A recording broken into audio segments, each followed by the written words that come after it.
Today's message is entitled The Sukkah of Yeshua.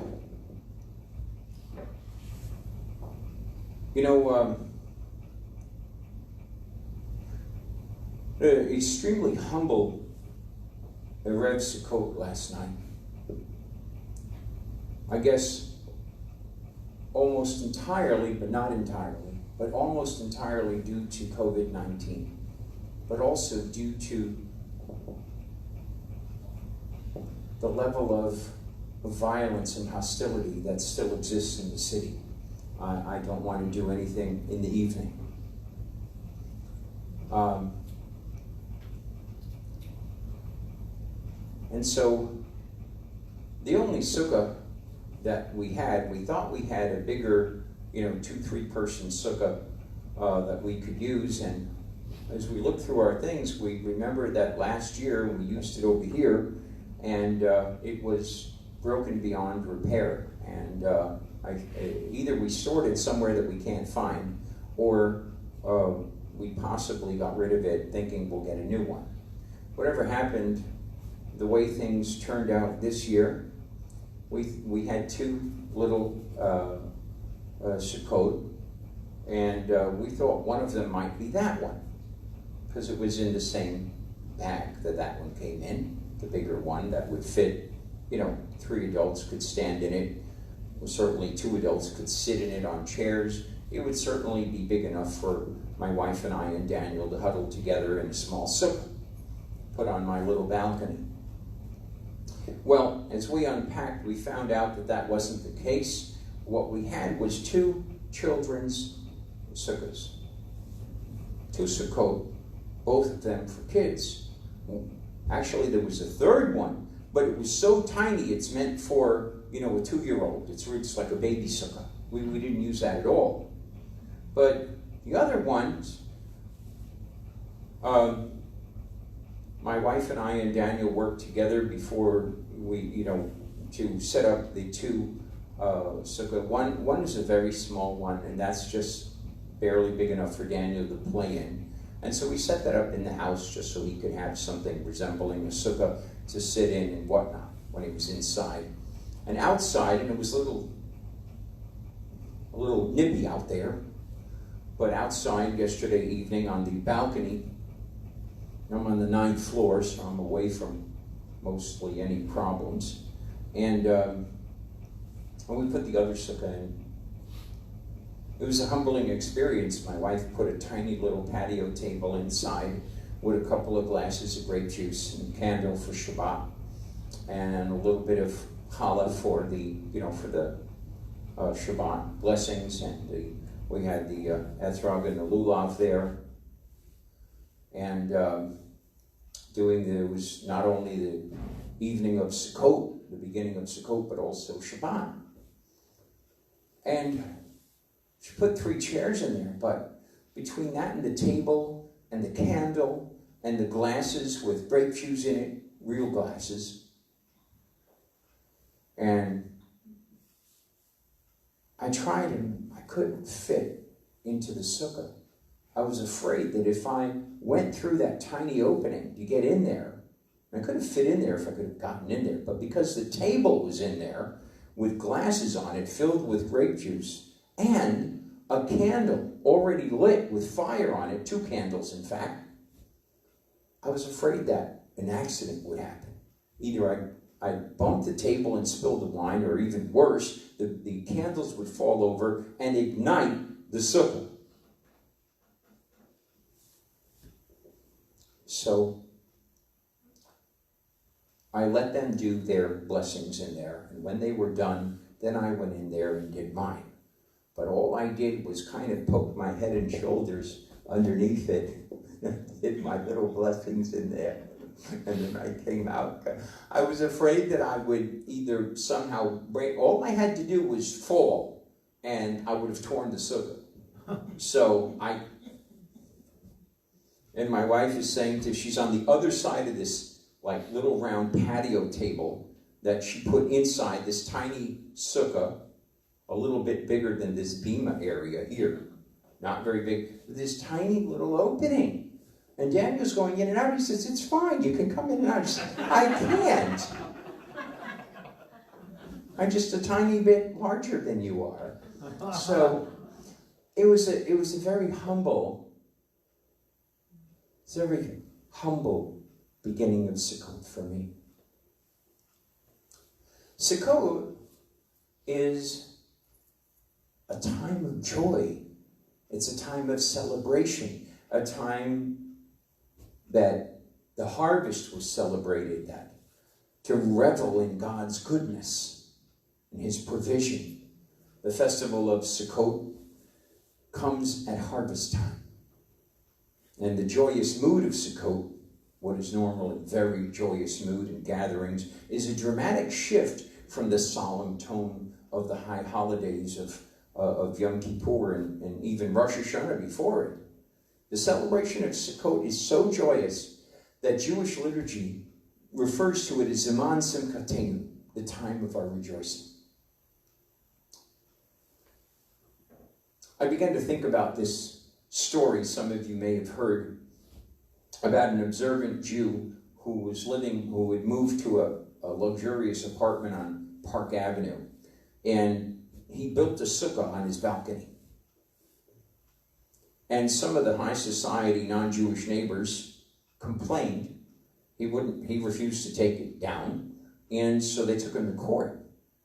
And they claimed that the sukkah on his balcony was an eyesore, was having a negative impact on the value of their apartments in this posh neighborhood, which is Park Avenue in Manhattan. And in court, the man was kind of worried about the outcome. It was the eve of the 8th day of the holiday.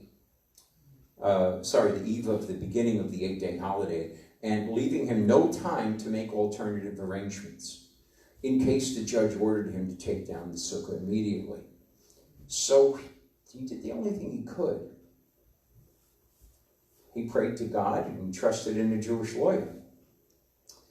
Now, Judge Hirsch, who was on the bench that day, Jewish himself, had a reputation of being a very wise man. After hearing both sides present their arguments, he turned to this observant Jewish man and scolded him. He said, "Don't you realize that you live on Park Avenue and not in Brooklyn? There is a certain decorum which is expected on Park Avenue.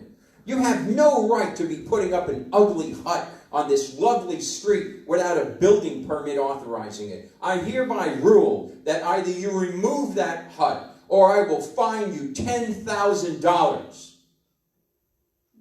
The courtroom shook, one side smiling, the other side shuddering. And then the judge added, "You have exactly 8 days to comply with this order."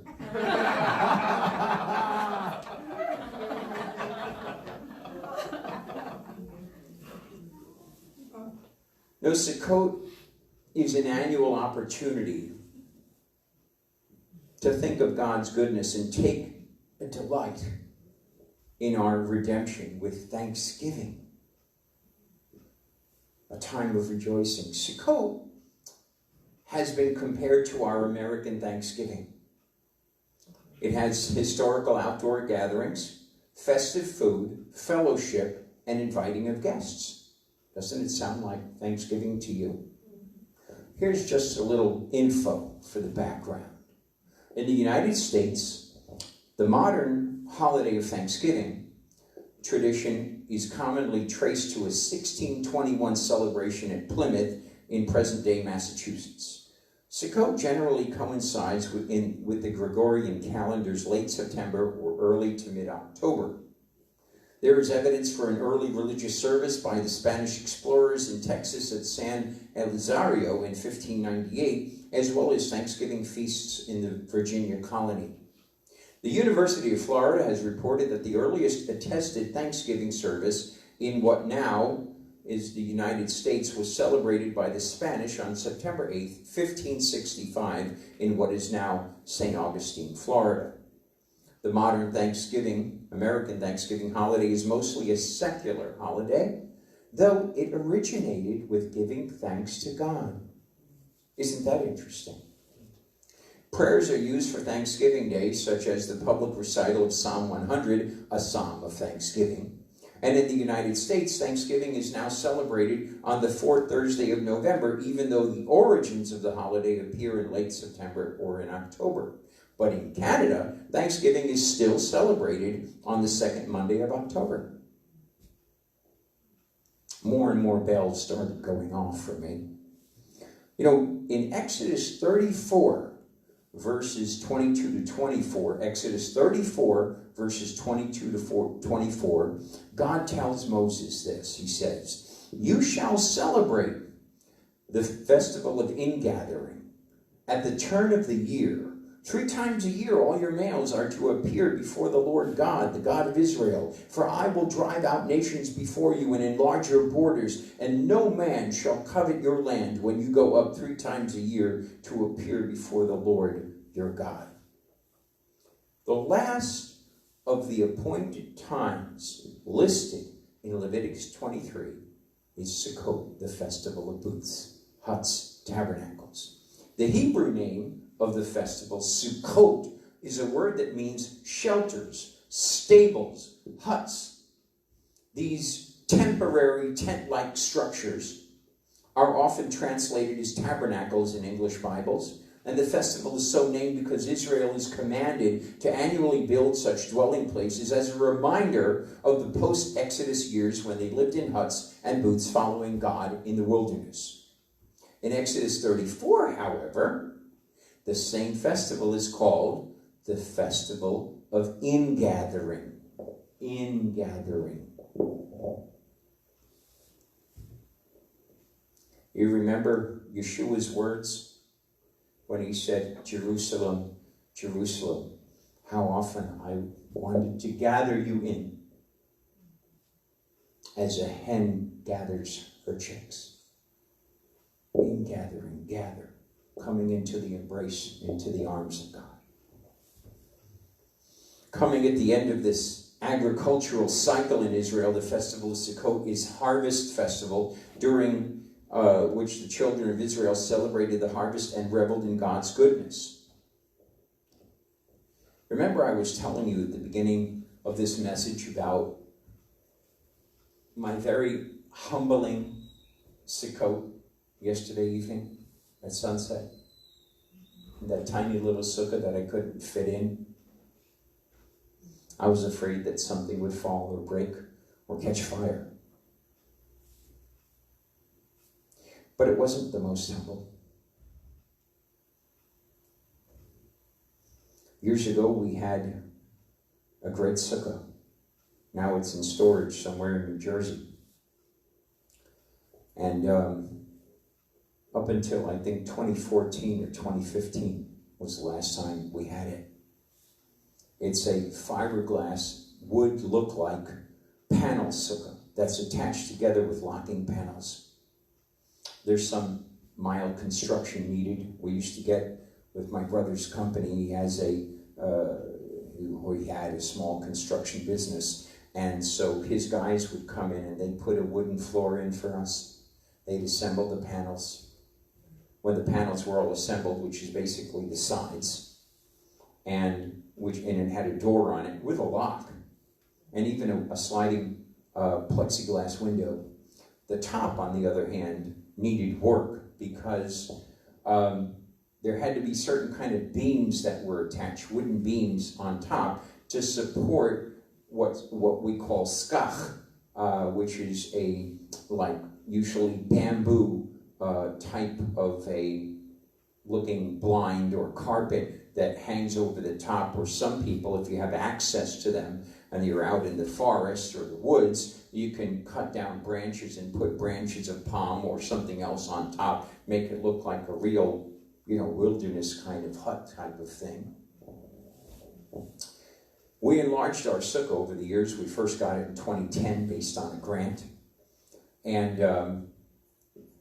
back then, I think it was 8 feet wide by 16 feet long by 8 feet tall, about that. And we were able to buy additional panels and in the years that followed. And at its height, at the height of our our greatest sukkah experience. It was 24 feet long and 8 feet wide. Our super of that building, we used to be able to use the rear courtyard, which we can't anymore due to a building that the wall might collapse next to it, which now the city owns and is not doing anything currently to repair it.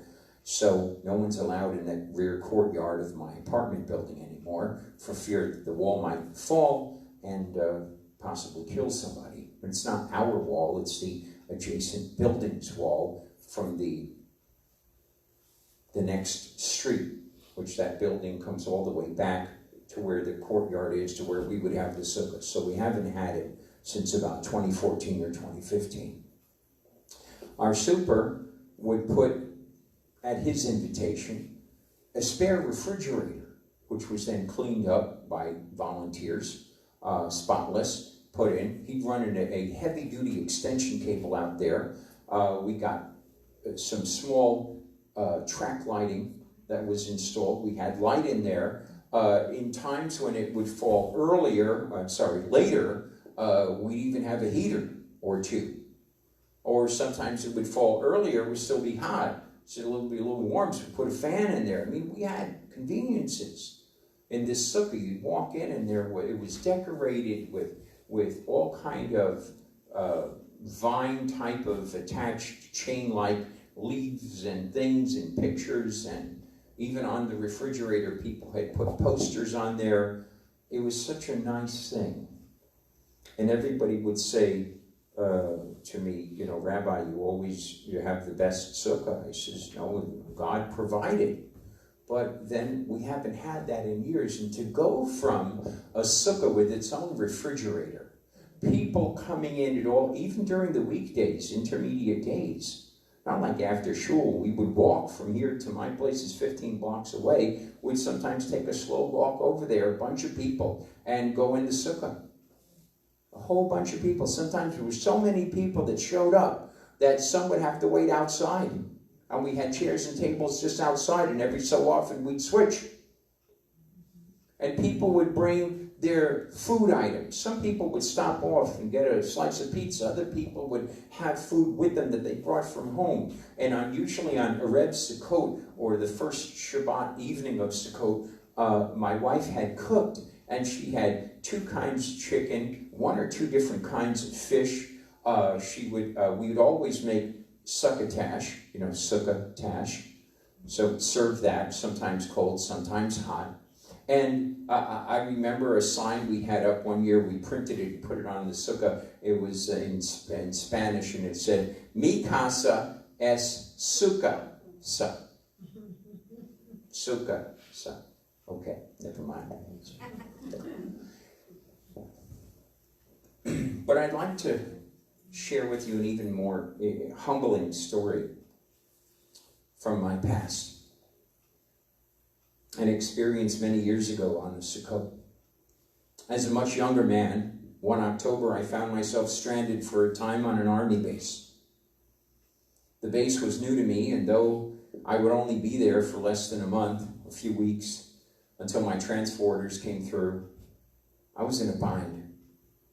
All I had at the time was summer clothing. I had then arrived at the base, and dinner was being served at the mess hall, which is, dinner in the army is like 4:30. So, I ran over and stood in the line outside. And it was near mid-October, and though it was warmer where I had just come from, it was starting to get chilly. And as I stood in the line for chow, I was, rubbing my arms. Trying to keep warm. And after about 5 minutes in line, the line itself had only moved up a little bit. Out of nowhere, running full speed, a small group of guys ran right up to me, stopping dead in front of me. You know when a bunch of feet are coming and then they stop, everybody's stopping on top of each other, you hear this like... And that's what it sounded like as their feet hit the pavement, right? I was wondering, what's going on? Am I being arrested? So,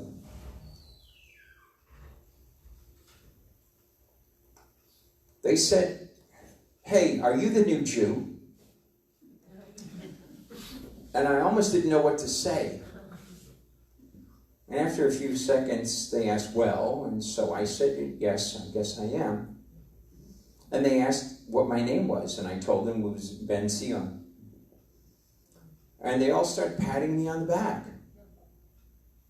It felt weird, and one guy who seemed to be sort of the group's leader or spokesman said, "We're the Jewish group here." And I said, "Okay, that's nice." And it all seemed a bit surreal to me. One of them said, "Hey, you look cold." And with that, he was wearing a sweatshirt, and he takes his sweatshirt off. And over my objections, "No, that's okay, no," and he puts it on me, near forcibly. He said, "That's better." Then he was standing in there in a t-shirt. They told me the quartermaster was closed at that time. That's where you pick up your new clothing and things. It was closed at the time, and I would get issued new gear and clothing the next morning. And in the mess hall, they got me kosher food and told me to bring it with me, not to eat it there, to follow them. And they took me to a sukkah they had built with spare pieces of wood. It looked ridiculous, like something you would find the Little Rascals had put together. There was about 25 people inside. And they made room for me. My meal disappeared from my turn. I had it right there and it was gone.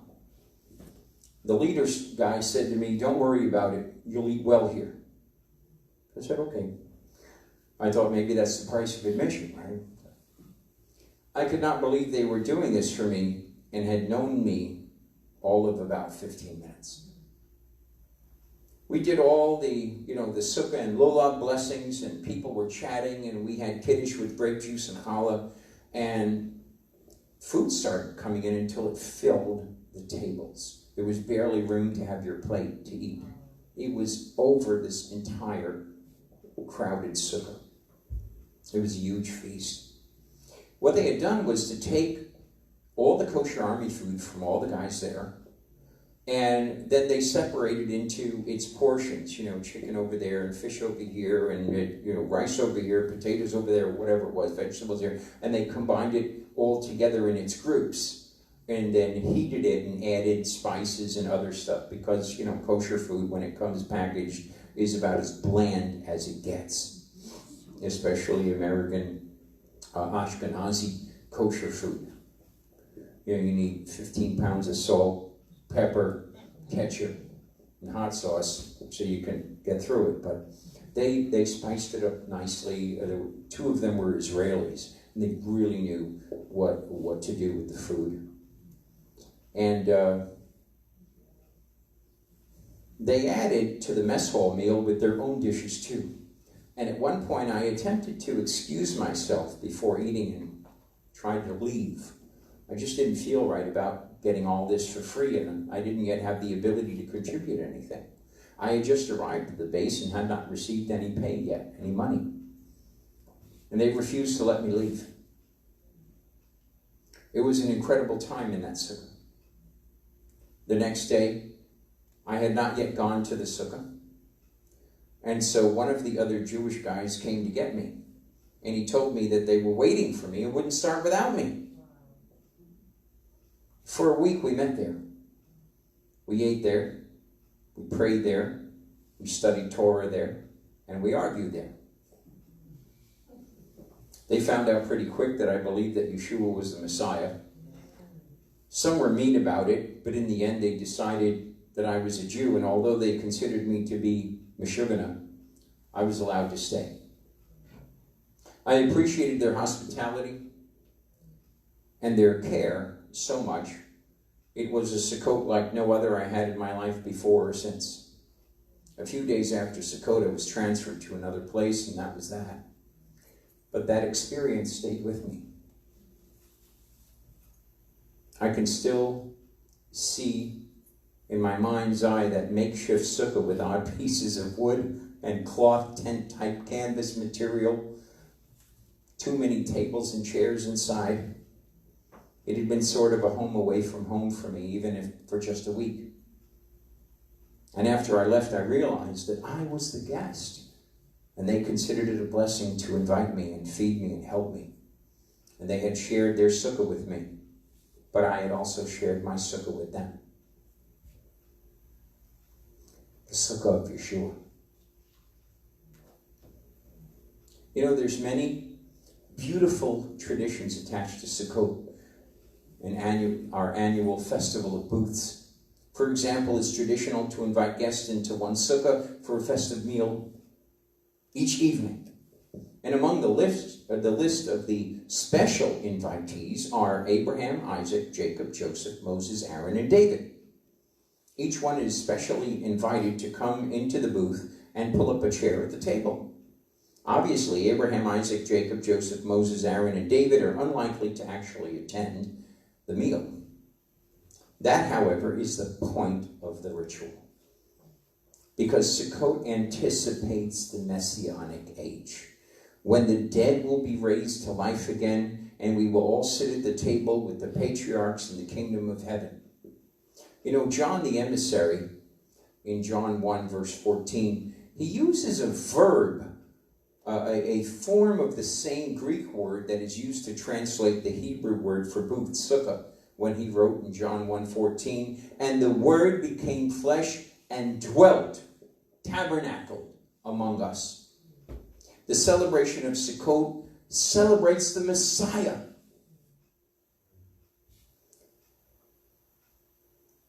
who once tabernacled among us. And in the future will again tabernacle among us.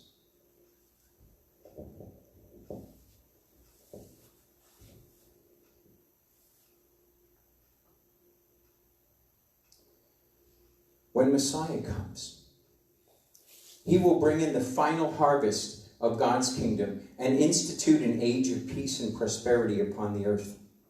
The prophets relate that day to Sukkot, a day when everyone will sit beneath their own vine and fig tree. Doubt me? Okay, let's look at the word itself. Micah 4, verse 4. Instead, each person will sit under his vine and fig tree with no one to upset him, for the mouth of Adonai Tzivaot, the Lord of hosts, has spoken. Zechariah 3, verse 10. When that time comes, says Adonai Tzivaot, you will all invite each other to join you under your vines and fig trees. John 1, 48 to 50. Nathanael said to him, how do you know me? And Yeshua answered him, before Philip called you, when you were under the fig tree, I saw you. Nathanael said, Rabbi, you are the Son of God. You are the King of Israel. And Yeshua answered him, you believe all this just because I told you I saw you under the fig tree? You will see greater things than that. And in Matthew 17, verses 1 to 5, after 6 days, Yeshua takes with him Peter and Jacob and John, his brother, and brings them up to a high mountain by themselves. And now he was transfigured before them. His face shone like the sun. His clothes became as white as the light. And behold, Moses and Elijah appeared to them, talking with Yeshua. And Peter responded to Yeshua, Master, is it good for us to be here? If you wish, I will make 3 sukkot, 3 huts, 3 booths, one for you, one for Moses, and one for Elijah.